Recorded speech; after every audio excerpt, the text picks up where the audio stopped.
तो शुरू करेंगे अपनी प्रीपोजिशन की क्लास को। जैसे कि आप जानते हैं हमने प्रीवियस क्लासेस से ही प्रीपोजिशन को स्टार्ट कर दिया था, जिसमें हम एकेडमिक प्रीपोजिशन को पढ़ रहे थे, जो आप देखेंगे आपके स्कूलिंग पॉइंट ऑफ व्यू से काफ़ी इंपॉर्टेंट रोल प्ले करता है, और हालांकि एक बेस भी प्रोवाइड करता है जो आपके कॉम्पिटेटिव एग्जाम में पूछे जाते हैं। तो शुरू करेंगे प्रीपोजिशन को। आप किसी भी एग्जाम की प्रिपरेशन कर रहे हो, वो वेदर वो यूपीएससी ईपीएफओ के द्वारा कंडक्ट कराया जाता है, जो ईओ ईओ का पेपर, आप उसकी प्रिपरेशन कर रहे हो, आप एसएससी की किसी एग्जाम की प्रिपरेशन कर रहे हो, बैंकिंग की कर रहे हो, इवन आप डिफेंस की भी अगर किसी एग्जाम की को प्रैक्टिस कर रहे हैं, तो उसके लिए प्रीपोजिशन इंपॉर्टेंट रोल प्ले करता है। डायरेक्ट तो प्रीपोजिशन से क्वेश्चन पूछे जाते हैं, इसके अलावा आप देखेंगे कि प्रीपोजिशन बहुत हेल्प कर देता है हमारे क्लोज टेस्ट को सॉल्व करने के लिए, या हम बोल सकते हैं ऑप्शन को एलिमिनेट करने में काफ़ी इंपॉर्टेंट रोल प्ले करता है। और अगर आप सीडीएस या एनडीए के एग्जाम की प्रिपरेशन कर रहे हैं, तो वहाँ तो आप देखेंगे आपसे आइडेंटिफिकेशन पूछा जाता है, पार्ट्स ऑफ स्पीच को आइडेंटिफाई करने के लिए बोला जाता है, तो वहाँ पर भी काफ़ी इंपॉर्टेंट रोल प्ले करेगा। तो शुरू करते हैं प्रीपोजिशन को। तो जैसे मैंने कहा कि हम एकेडमिक प्रीपोजिशन को पढ़ रहे थे, तो आज हम बात करने वाले हैं फोर और सीन्स के बारे में। आपने वैसे फोर और सीन्स को कई बार पढ़ के रखा हुआ है, आपने अगर टेंस पढ़ा है तो वहां पर भी सीन्स और फोर को आपने अच्छे से समझा है। इसके अलावा आपने कभी कंजंक्शन पढ़ा है तो वहां पर भी हम सीन्स और फोर को पढ़ चुके हैं। आज हम बात कर रहे हैं प्रीपोजिशन की, और प्रीपोजिशन में भी देखेंगे आप सीन्स और फोर को हम यूज करते हैं। तो अगर हम बात करें सीन्स और फोर को, तो ये जब किसी सेंटेंस में यूज किया जा रहा है, तो ये टेंस बताने के लिए भी यूज किया जाता है। इसके अलावा एज एन कंजंक्शन भी इसको हम यूज करते हैं। इसके अलावा आप यहाँ पर देखा कि प्रीपोजिशन के फॉर्म में भी हम इसकी क्या करते हैं, बात करते हैं। तो तीनों ही फॉर्म में इसको यूज किया जाता है।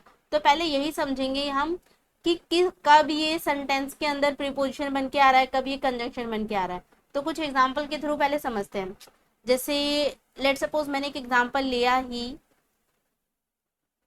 Has been living here since January.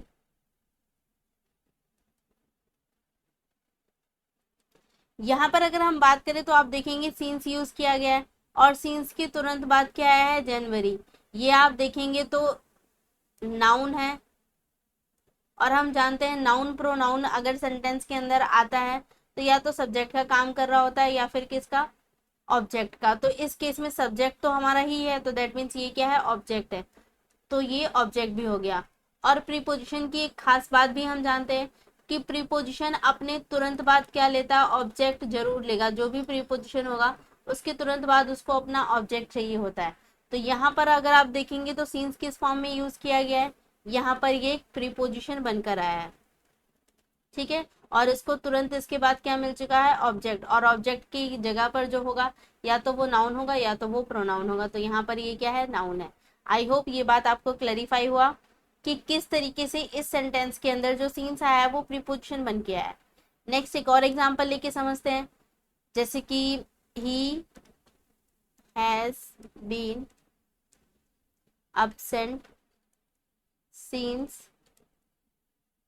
I left। इस वाले में आप देखेंगे तो यहाँ पर भी आप देखेंगे सीन्स यूज हुआ है।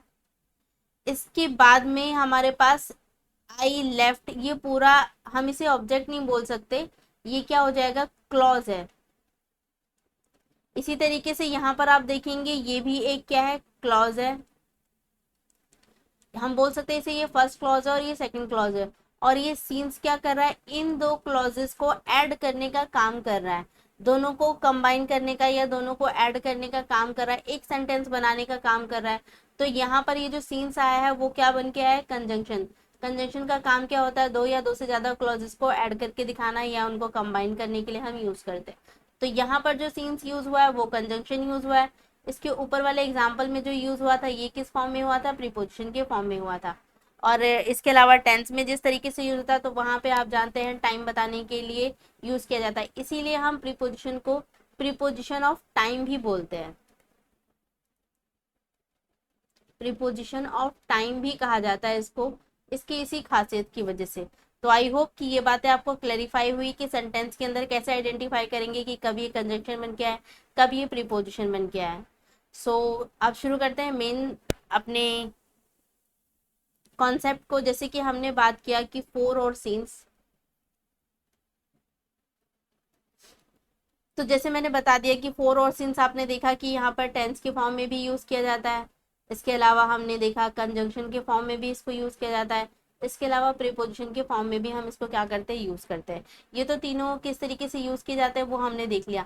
इसके अलावा अभी हम बात करें प्रीपोजिशन की, तो आप देखेंगे प्रीपोजिशन जो ये फोर और सिंस है ना, ये बेसिकली टाइम बताने का काम तो करता है, लेकिन एक जगह पर हम पॉइंट ऑफ टाइम की बात करते हैं एंड सेकंड जगह पर हम पीरियड ऑफ टाइम की बात करते हैं, जहाँ पे ड्यूरेशन बताया जाता है।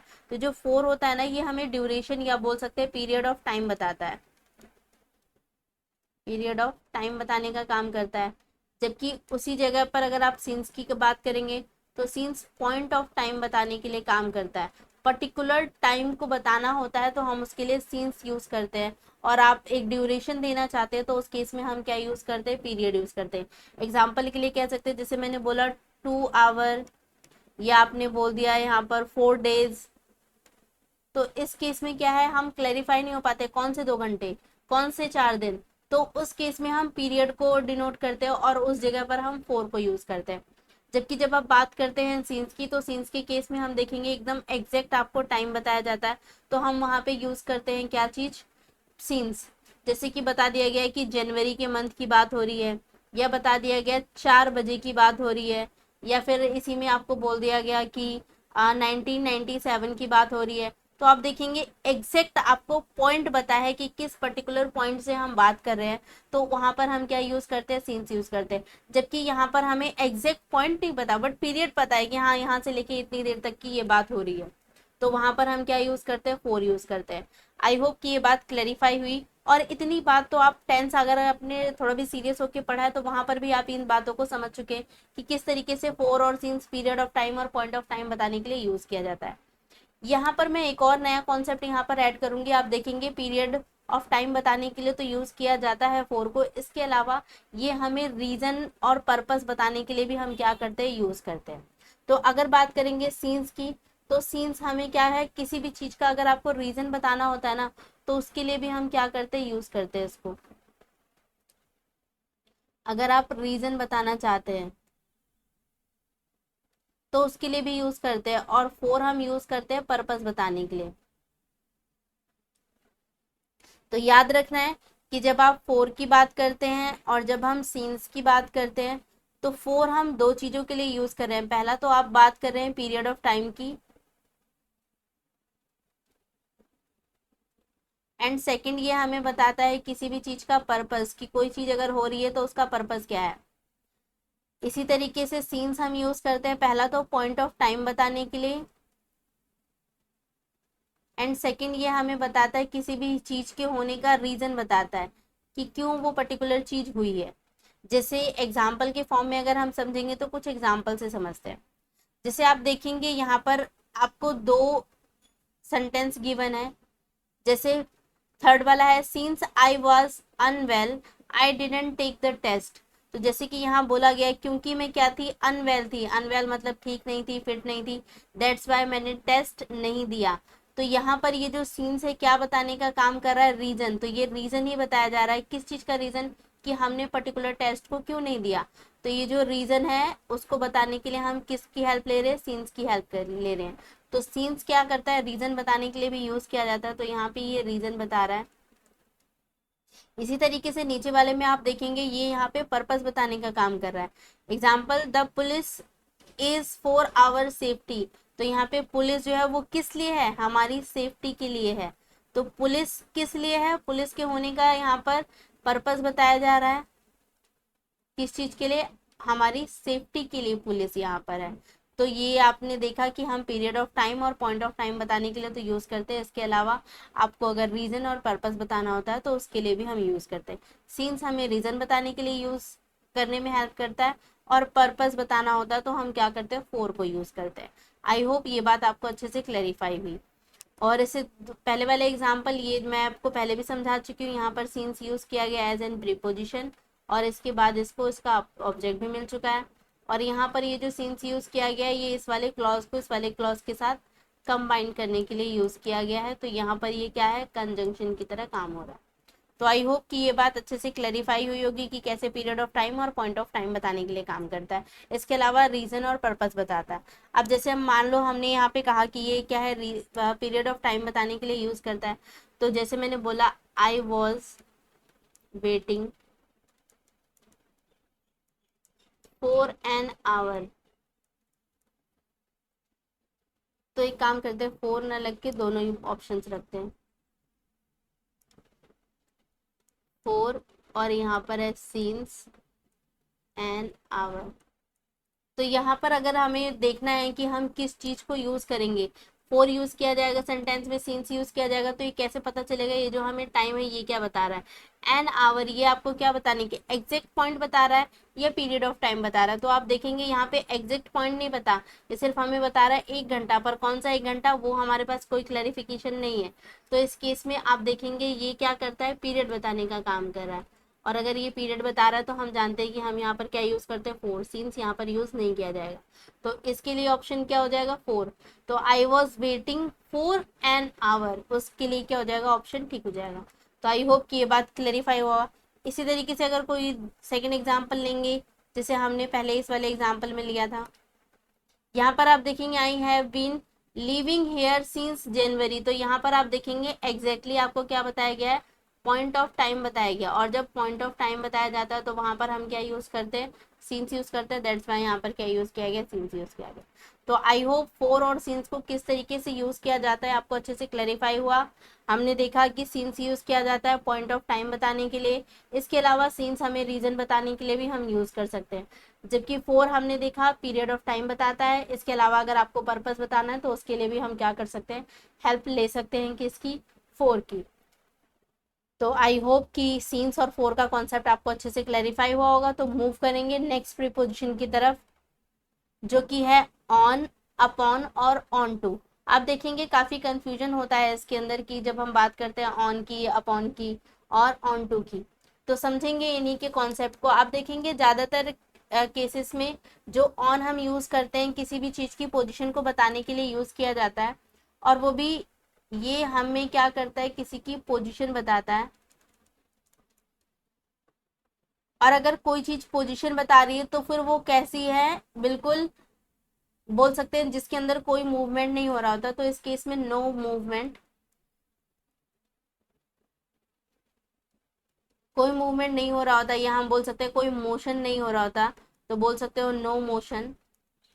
ठीक है, मतलब हिल डुल नहीं रही है सामान, बिल्कुल जैसा भी है वो एग्जैक्टली वैसे ही रखा हुआ है, एकदम फिक्स स्टेगनेंट पोजीशन में रखा गया है। ठीक है, तो इसीलिए पोजीशन या फिर आप बोल सकते हैं ये स्टेट बताने का काम करता है।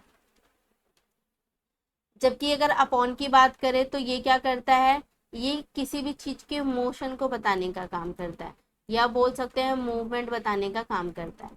ठीक है, तो कोई भी चीज अगर मूव कर रही है या मूव करते हुए कहीं पर आके रुकी है तो उस केस को हम किससे डिनोट करते हैं, अपॉन से। जबकि ऑन क्या करता है, वो किसी चीज की पोजीशन बताता है जिसके साथ कोई मोशन नहीं हो रहा, नॉर्मल फॉर्म में चीज है, उसको बताने के लिए हम ऑन यूज करते हैं। बात करें अगर ऑन टू की, तो आप देखेंगे ऑन और अपॉन एग्जैक्टली सेम होते हैं। जहां पर आप अपॉन यूज कर सकते हैं वहां हर केस में आप ऑन टू यूज कर सकते हैं। ये भी सेम इन सारी चीजों को बताता है, मोशन बताने के लिए हम क्या करते हैं, ऑन टू को यूज करते हैं। तो आई होप क्लैरिफाई हुआ होगा कि अपॉन और ऑन टू का सेम यूज है। जैसा यूज आप अपॉन का करते हैं वैसे ही आप ऑन टू को उस जगह पे यूज कर सकते हैं, उसमें कोई एरर नहीं होगा। जबकि ऑन जस्ट इसका अपोजिट काम करता है। तो कुछ एग्जाम्पल के थ्रू इस बात को समझेंगे। और यहाँ पर याद रखना है कि ऑन के केस में जो चीज होगी ना वो सरफेस को क्या कर रही है, अटैच है, टच कर रही है। जबकि इस वाले केस में वो पहले से अटैच नहीं थी, बाद में आके अटैच हो रही है, गिर के आ रही है, या मोशन करते हुए उस चीज को अटैच करते हुए जा रही है। ठीक है, तो समझते हैं कुछ एग्जाम्पल से। जैसे आप देखेंगे फर्स्ट एग्जाम्पल हमें गिवन है, the book is lying on, upon और ऑन टू द टेबल। तो यहाँ पर हम क्या यूज करेंगे, ऑन यूज करेंगे, अपॉन यूज करेंगे, ऑन टू यूज करेंगे। तो जैसे मैंने बताया कि बुक वहां पर क्या है, लाइंग है, लाइंग मतलब रखी हुई है। तो रखी हुई है तो पहले से अटैच है, दैट मीन्स वहां पर ऐसा थोड़ी है कि किताब कहीं से उड़ के आ रही है, नहीं ना, वो सेम पोजीशन पे जैसी रखी थी वैसी ही रखी है। तो यहाँ पर क्या कर रहे हैं आप, पोजीशन बताने का काम कर रहे हैं। और जब हम पोजीशन बताते हैं तो हम क्या यूज करते हैं, ऑन। यहाँ पे अपॉन और ऑन टू यूज नहीं किया जाएगा। सो आई होप कि क्लैरिफाई हुआ कि ऑन हमने यहाँ पर किस लिए यूज किया। इसी तरीके से सेम यही एग्जांपल आप नेक्स्ट वाले पे लेंगे, the book fell on upon the chair. तो यहाँ पर आप देखेंगे पहले से बुक वहां पर नहीं रखी गई थी, इस केस में फेल गिर के वहां पर आई है, तो गिर के आई है दैट मीन्स वो क्या हो रही है, मोशन करते हुए आई है। तो मोशन मतलब गति करते हुए आई है, तो उस केस में हम क्या यूज करेंगे, अपॉन यूज करेंगे, यहाँ पे ऑन नहीं यूज किया जाएगा। और अगर अपॉन की जगह पे आप यहाँ पे ऑन टू भी यूज करते तो भी ये एग्जैक्टली बिल्कुल ठीक होता। तो आई होप कि दोनों ही बातों का आपको डिफरेंस यहाँ समझ में आ गया कि कोई चीज अगर पहले से ही वहां पर है, अटैच्ड है, रखी हुई है, तो उस केस में हम ऑन यूज करते हैं। लेकिन कोई चीज अगर आ रही है मोशन करते हुए पर्टिकुलर जगह पर, तो उस केस में हम क्या यूज करते हैं, अपॉन या फिर ऑन टू। इसी तरीके से नेक्स्ट एग्जांपल को देख सकते हैं, the car was sitting on upon the chair. जो कार है वो क्या है, सिटिंग है किस चीज पे, the car was sitting on the, sorry ये कार नहीं होगा, ये कैट होगा। तो the cat was sitting on upon the chair. तो जो कैट है वो क्या है, सिटिंग है, बैठी हुई है, तो दैट मीन्स पोजीशन कर रही है, लेकिन कोई मूवमेंट नहीं हो रहा। तो उस केस में आप क्या यूज करेंगे, ऑन यूज करेंगे, अपॉन नहीं यूज होगा। नेक्स्ट है, ही माउंटेड और climbed on to the horse. तो ये देखो आप क्लाइंब करते हुए या फिर क्या है, मोशन करते हुए उस जगह पर गया है, हॉर्स के ऊपर क्लाइंब कर रहा है, तो मोशन करते हुए तो गया ना, ऐसा थोड़ी कि वो पहले से बैठा हुआ था, ऐसा नहीं है। तो इस केस में आप ऑन टू यूज कर सकते हो। ऑन टू की जगह अगर आप यहाँ पर अपॉन यूज करते तो भी क्या हो जाएगा, राइट हो जाएगा। तो आई होप दोनों ही बातें समझ में आई। इसी तरीके से जो हमने ये एग्जाम्पल देखा था, इसी की तरह आप देखेंगे नेक्स्ट एग्जाम्पल है, the car, the cat, not car, the cat jumped on upon the chair. तो यहाँ पर देखेंगे आप, कैट पहले से बैठी थी इस वाली पोजीशन में, जबकि यहाँ पर वो जंप करके आ रही है। तो इस केस में तो पोजीशन था उसका कि वो वहां पर बैठी थी, स्थिति बताया जा रहा है, जबकि यहाँ पर क्या है, मूवमेंट बताया जा रहा है, या बोल सकते हैं मोशन बताया जा रहा है। तो इस केस में ऑन की जगह अपॉन यूज किया जाएगा, और यहाँ पर हमने क्या यूज किया था, ऑन यूज किया था। तो आई होप कि ये अच्छे से क्लैरिफाई हुआ कि कब आपको ऑन यूज करना है, कब आपको अपॉन यूज करना है, और जहां जहां आप अपॉन यूज करते हैं वहां पर हम ऑन टू का भी यूज कर सकते हैं। दोनों का सिमिलर मीनिंग होता है। तो आई होप कि ये जो डाउट रहा होगा वो आपका क्लैरिफाई हुआ होगा कि ऑन, अपॉन और ऑन टू को किस तरीके से यूज किया जाता है। अगर कोई डाउट नहीं है तो मूव करते हैं नेक्स्ट अपने प्रीपोजिशन पे। नेक्स्ट प्रीपोजिशन जो हमारे पास है दैट इज ऑफ। तो ऑफ को यूज करेंगे, और आप देखेंगे ऑफ के भी बहुत सारे पर्पस है, बहुत सारे पर्पस की वजह से हम ऑफ को क्या है, प्रीपोजिशन में यूज करते हैं। आप देखेंगे कि जो ऑफ होता है ना, ये हमें कॉज बताने के लिए, किसी चीज का कारण क्या है, कॉज क्या है, वो बताने के लिए यूज किया जाता है। इसके अलावा आप अगर किसी चीज का सिलेक्शन करना चाहते हैं, किसी चीज को चूज करना चाहते हैं, उस केस में भी हम क्या करते हैं, इसको यूज करते हैं। तो अगर मैं बात करूं यहाँ पर सिलेक्शन की, या फिर चॉइस की, या चूज करने की, तो यहाँ पर भी हम क्या करते हैं, यूज करते हैं। थर्ड आप देखेंगे, इसको हम यूज करते हैं अगर आप किसी पर्टिकुलर चीज का ऑनरशिप बताना चाह रहे हैं कि ये किस पर्सन को बिलोंग करती है, या फिर आप इसी में बताना चाहते हैं किसी चीज का रिलेशनशिप बताना चाहते हैं, तो उस केस में भी हम यूज करते हैं। या फिर आप पोजीशन बताना चाह रहे हैं किसी चीज की कि ये किससे बिलोंग कर रही है, तो उस केस में भी हम क्या करते हैं, यूज करते हैं ऑफ का। नेक्स्ट हम यूज करते हैं, कोई चीज अगर किसी चीज से मिलके बनी होती है, मेड ऑफ के केस में, तो व्हाट समथिंग मेड ऑफ के केस में भी हम क्या करते हैं, यूज करते हैं। हालांकि इस कॉन्सेप्ट को हम बहुत डिटेल में भी पढ़ेंगे। तो याद रखना है कि ऑफ कॉज बताने के लिए भी यूज किया जाता है, किसी पर्टिकुलर चीज का कारण क्या है वो बताने के लिए, या फिर अगर आप किसी चीज के सिलेक्शन या चूज करने की बात करें तो उस केस में भी हम यूज करते हैं।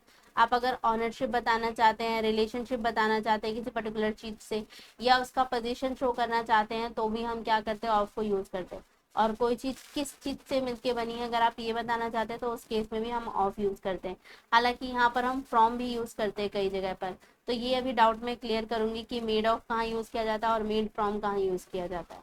ठीक है, तो कुछ एग्जांपल लेके पर्टिकुलर बात को समझते हैं। जैसे कि अगर मैंने बोला कि कोई ही डाइड ऑफ कैंसर, या बोल सकते हैं डेंगू की वजह से वो मर गया, तो यहाँ पर हम जो बता रहे हैं उसका कॉज बता रहे हैं कि उसके डेथ होने की कॉज क्या था, कारण क्या था, कैंसर या डेंगू जो भी बताया गया, तो उस केस पे आप क्या यूज करते हैं, ऑफ यूज करते हैं। ठीक है, तो यहाँ पे कॉज बताया गया, दैट्स वाई आप क्या यूज करेंगे, ऑफ यूज करेंगे। चलिए एग्जाम्पल लेके समझते हैं। जैसे आप देखेंगे ही डाइड ऑफ कैंसर, तो यहाँ पर आप देखेंगे इसकी जो डेथ हुई उसका रीजन क्या था, कैंसर। तो कैंसर यहाँ पे क्या बता रहा है, कॉज बता रहा है। तो कॉज बताने के लिए हमने क्या यूज किया, यहाँ पर ऑफ यूज किया। आई होप ये क्लेरिफाई हुआ कि हम क्या बात करना चाह रहे थे। इसी तरीके से the table is made of would, तो यहाँ बताया जा रहा है कि टेबल किससे मिलके बना हुआ है, वुड से मिलके बना हुआ है। तो दैट्स वाई हमने यहाँ पर क्या यूज किया, मेड ऑफ यूज किया। ठीक है, हालांकि जो मैं बता रही हूँ कि हम कई जगह पर मेड फ्रॉम भी यूज करते हैं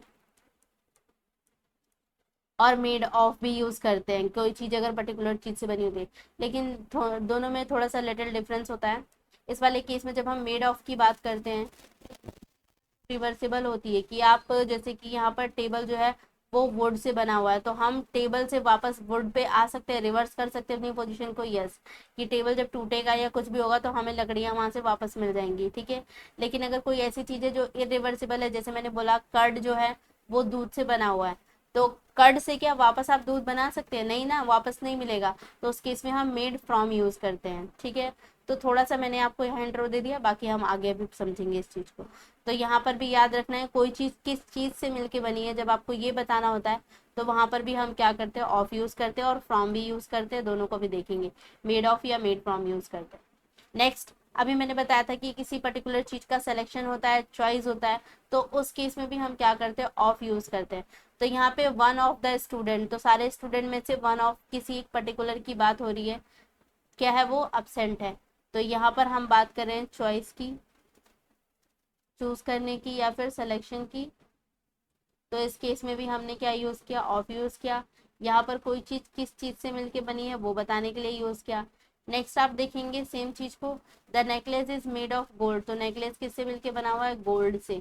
तो यहाँ पर भी मेड समथिंग हो गया कि कोई चीज किससे मिलके बनी है, व्हाट, समथिंग मेड ऑफ,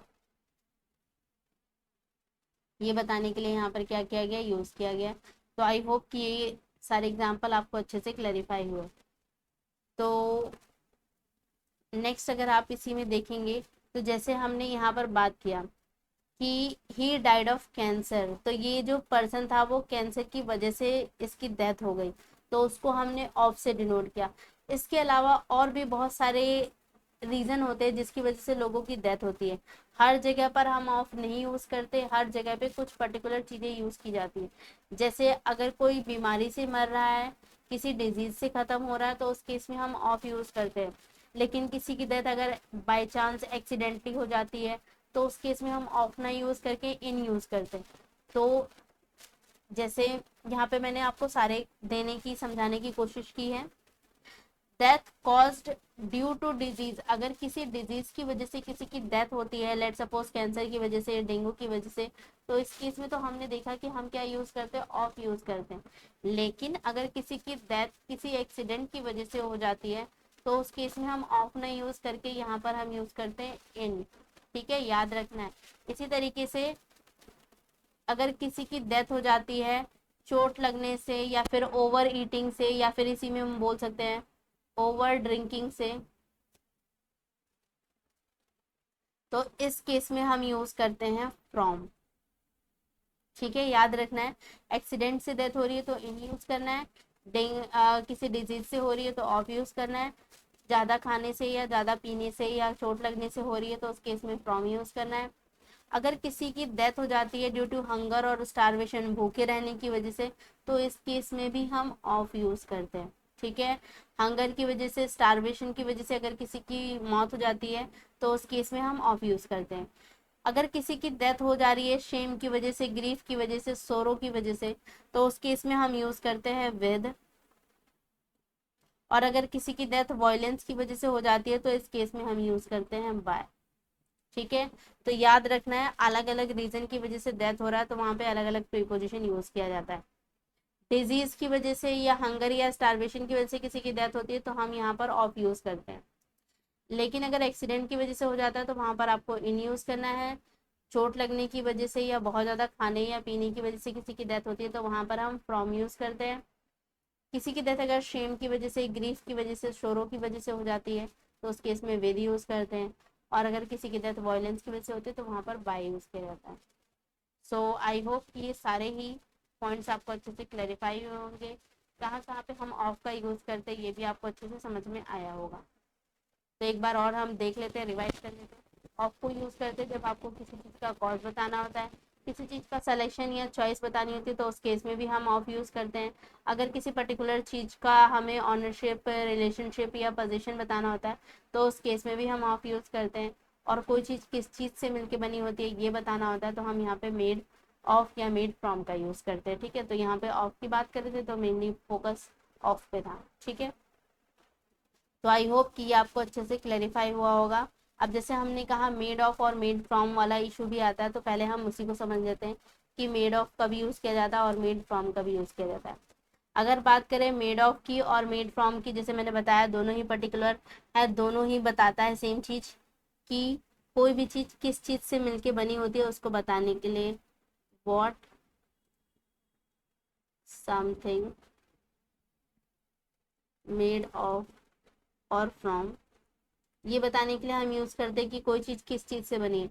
लेकिन दोनों में थोड़ा थोड़ा डिफरेंस होता है। जब बात करते हैं मेड ऑफ की, तो मेड ऑफ क्या करता है, फिजिकल चेंज को बताता है।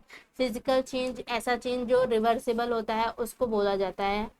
तो अगर कोई भी चीज़ कैसी है, फिजिकली चेंज हो रही है, यानी कि आप वापस उस स्टेट में आ सकते हैं, प्रीवियस स्टेट में आ सकते हैं, तो उसके लिए हम क्या यूज़ करते हैं, मेड ऑफ। तो यहाँ पर फिजिकल चेंज को बताने के लिए हम क्या करते हैं, यूज़ करते हैं, जिसको हम रिवर्सिबल भी बोलते हैं। इसमें आप रिवर्सिबल हो सकते हैं, रिवर्सिबल इन नेचर है। इस वाले केस में अगर हम बात करें तो ये कैसा होता है, ये फिजिकल चेंज को नहीं जबकि केमिकल चेंज को दिखाता है। ठीक है, केमिकली क्या चेंज हुआ है वो बताएगा, और केमिकल चेंज कैसा होता है, इरिवर्सिबल होता है।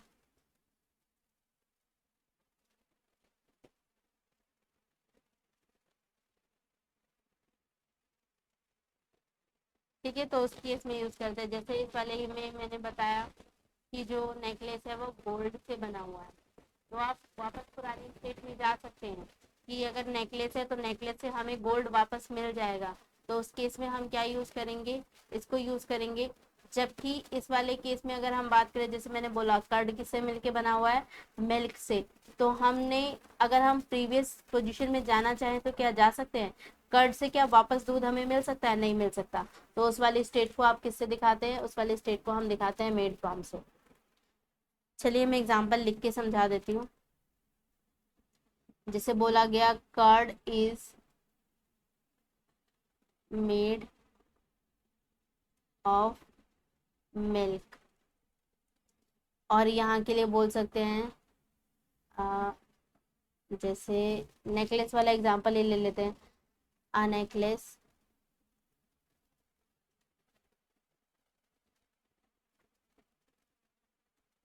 इज मेड ऑफ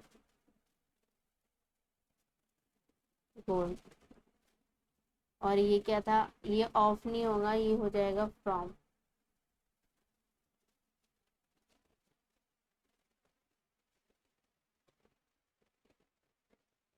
ठीक है, तो क्यों हमने ये लिया, तो आप देखेंगे जो नेकलेस है वो किससे मिलके बना हुआ, गोल्ड से। आप नेकलेस से वापस गोल्ड पे जा सकते हैं, गोल्ड से नेकलेस पे भी जा सकते हैं। तो ये कैसा है, रिवर्सिबल चीज है कि जो नेकलेस बना हुआ वो बना तो गोल्ड से ही है, लेकिन नेकलेस से भी हम क्या है वापस गोल्ड पर पहुंच जाएंगे।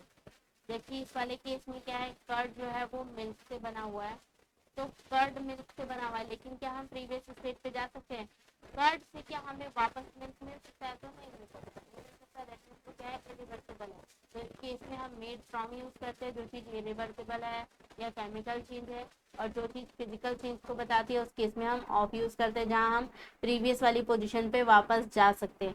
इस वाले केस में हम प्रीवियस वाली पोजीशन पे दोबारा नहीं जा सकते। ठीक है, एग्जाम्पल लेके कुछ एग्जाम्पल को सॉल्व करेंगे। जैसे एग्जाम्पल में गिवन है द अलमीरा इज मेड ऑफ या मेड फ्रॉम आयरन, तो जो अलमीरा है वो किससे मिलके बना, आयरन से। तो आप देखेंगे कि हम अलमीरा अगर टूट जाता है तो भी आपको आयरन क्या हो जाएगा, वापस मिल जाएगा, आप वापस प्रीवियस स्टेट पे जा सकते हैं। तो जा सकते हैं तो उस केस में हम क्या यूज करेंगे, मेड ऑफ, मेड फ्रॉम को नहीं यूज किया जाएगा। नेक्स्ट है कर्ड इज मेड ऑफ और मेड फ्रॉम मिल्क। तो यहाँ पर हमने देखा क्या आएगा, मेड फ्रॉम आएगा। क्यों, क्योंकि हम जानते हैं हम वापस प्रीवियस स्टेट पे नहीं जा सकते, वापस हम कर्ड से मिल्क नहीं बना सकते, तो याद रखना है। नेक्स्ट है पेपर इज मेड ऑफ और मेड फ्रॉम वुड। तो जो पेपर है वो किससे मिलके बना हुआ है, वुड से।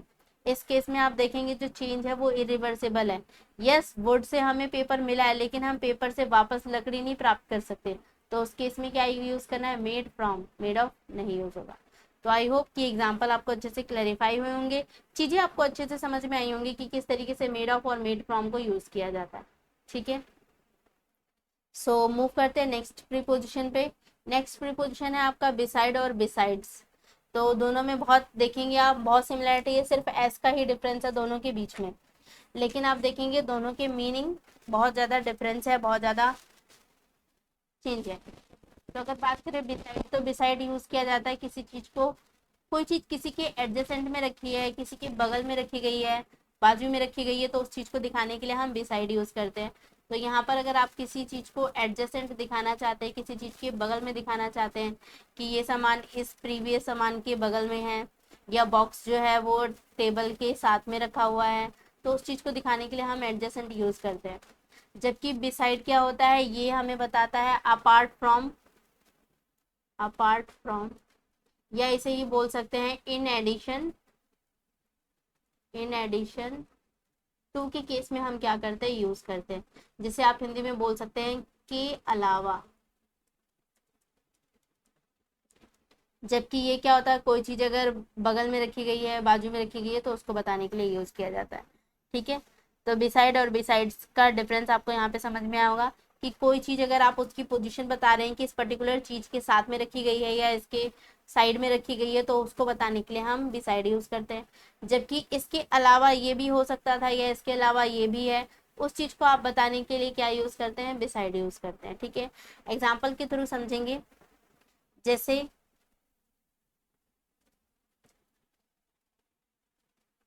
जैसे आप देखेंगे फर्स्ट वाला एग्जाम्पल हमें गिवन है, ही सेट बिसाइड और बिसाइड मी। वो जो है बैठा है कहाँ पर, बिसाइड्स के अलावा, इसका मतलब हो गया तो ये तो नहीं बन रहा, वो साइड में बैठा है ना, किसके, ही सेट बिसाइड मी, मेरे साइड में बैठा है। तो यहाँ पर हम क्या बताना चाहते हैं, एडजेसेंट बताना चाहते हैं कि इसके जस्ट साइड में कौन बैठा हुआ है, तो उस केस में आप क्या यूज करेंगे, बिसाइड। और बिसाइड्स के अलावा के केस में यूज किया जाता है। जैसे इस वाले एग्जाम्पल पे आएंगे, बिसाइड और besides English I know Urdu और पंजाबी, यानी कि इंग्लिश के अलावा उर्दू और पंजाबी भी क्या आता है, मुझे आती है। तो उस केस में हमें क्या अलावा वाला सेंस आ गया, यहाँ पे बिसाइड वाला सेंस नहीं है कि उसके साथ में बैठा हुआ है या उसके साथ में पोजीशन नहीं बताया जा रहा है इस केस में, तो यहाँ पर हम क्या यूज करते हैं, बिसाइड्स। ठीक है, तो आई होप कि ये भी क्लैरिफाई हुआ होगा। नेक्स्ट एग्जाम्पल आप देखेंगे, there is a temple beside और बिसाइड्स माई हाउस, मेरे घर के बगल में क्या है, टेम्पल है। तो यहाँ जो बगल आप बताना चाह रहे हो उसके लिए बिसाइड यूज किया जाता है, ना कि बिसाइड्स। ठीक है, नेक्स्ट आप देखेंगे बिसाइड और besides being intelligent he was laborious too. तो वो इंटेलिजेंट होने के साथ साथ क्या है, लेबोरियस भी है, मेहनती भी है, परिश्रमी भी है। तो यहाँ पर के अलावा, यानी कि इंटेलिजेंट तो है लेकिन उसके अलावा क्या है, बहुत ज़्यादा मेहनती भी है। तो यहाँ पर के अलावा का सेंस है, तो आप क्या यूज़ करेंगे, बिसाइड्स यूज़ करेंगे, बिसाइड नहीं आएगा। तो आई होप कि आपको अच्छे से क्लैरिफाई हुआ। हमने आज कुछ प्रीपोजिशन की बात की और आई होप कि सारे ही आपको अच्छे से क्लैरिफाई होंगे। कुछ डाउट है तो आप कमेंट सेक्शन में बता सकते हैं, मैं इसको दोबारा एक्सप्लेन कर दूंगी। और आज की क्लास को यहीं पे वाइंड अप करेंगे। Thank you so much.